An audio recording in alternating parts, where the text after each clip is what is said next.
Сәлем баршаңызға, сіздермен бірге Айжан, менің YouTube каналыма қош келдіңіздер. Бүгін біз сіздермен дубайский трайфл дайындайтын боламыз.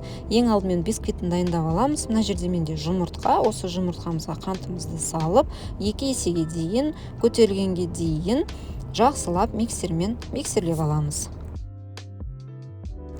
Бөлек ыдысымызға какао массамызды дайындап аламыз. Мына жерде менде какао, осы какаоға сұйық май және қайнаған ыстық суымызды құйып, вилканың көмегімен немесе блендермен де езіп, біркелкі масса болғанға дейін араластырып алсаңыздар болады. Міне біздің жұмыртқамыз аппақ болып 2 есеге дейін көтерілді. Енді жаңағы дайындап алған какао массамызбен біріктіреміз. Міне какаомызды жұмыртқамызға құямыз және лопатканың көмегімен біркелкі болғанға дейін араластырамыз.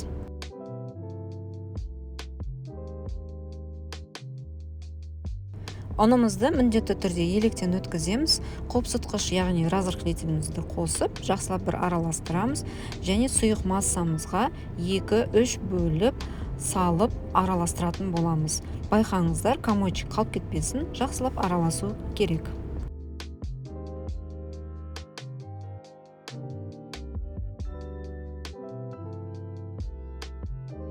Противенге пергамент бумагасын төсейміз, барлық қамырымызды құямыз, жақсылап тегістейміз.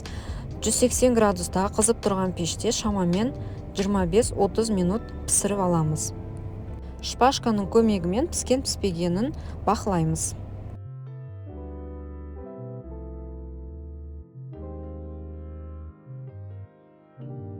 Бисквитіміз піскенге дейін катаифимізді дайындаймыз. Мына жерде менде дайын қуырылған катаифи, осыны қолданамын мен. Егер сіздерде қуырылмаған катаифи болатын болса, табамызды қыздырып, кішкене сары майымызды салып, қызарғанға дейін қуырып аламыз. Міне мен осылай бірнеше бөліктерге бөліп аламын.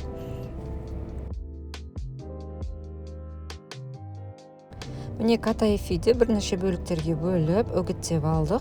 Енді үстіне фисташковая паста және міне микроволновкада немесе водяная баняда еріген ақ шоколадымызды үстіне құйып, барлығы біріккенге дейін жақсылап араластырамыз.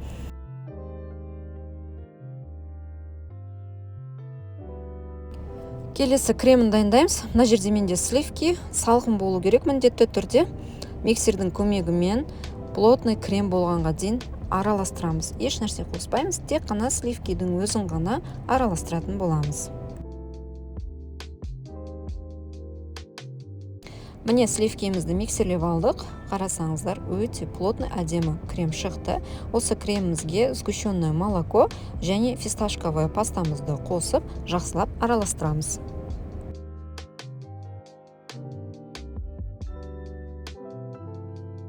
Міне біздің бисквитіміз пісті. Піскен бисквитімізді суытып аламыз міндетті түрде және осылай бірнеше бөліктерге бөліп, блендердің ыдысына саламыз, блендермен жақсылап үгітеміз.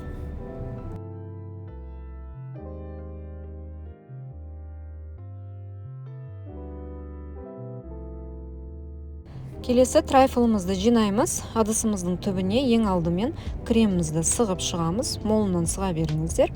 Және осы креміміздің үстіне үгіттеп алған бисквитімізді саламыз.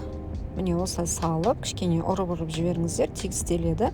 Және осы бисквитіміздің үстіне катаифи қамырын саламыз және қасықтың көмегімен тегістеп шығамыз.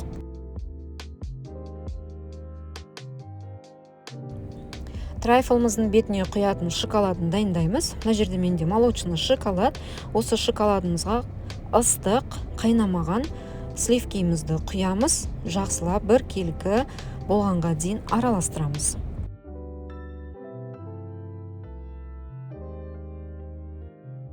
Міне шоколадымызды трайфлдардың үстіне құйып шығамыз.